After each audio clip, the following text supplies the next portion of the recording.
গত রাতের পর আমি আর ঘুমোতে পারিনি।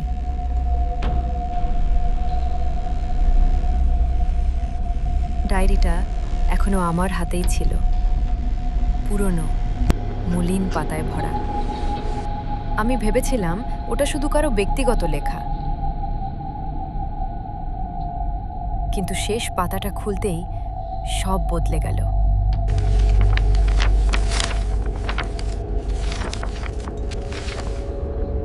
ওখানে কোনো গল্প ছিল না, ছিল শুধু নাম।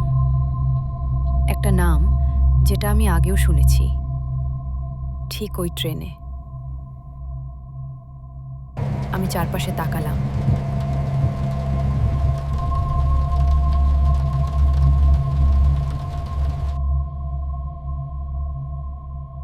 কেউ কিছু বলছিল না,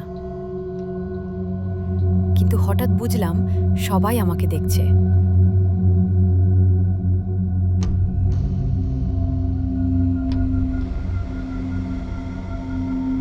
ডায়েরির শেষ লাইনে লেখা ছিল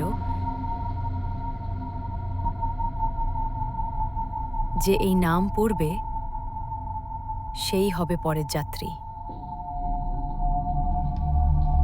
আমি তখন বুঝলাম ট্রেনটা আর গন্তব্যে যাচ্ছে না,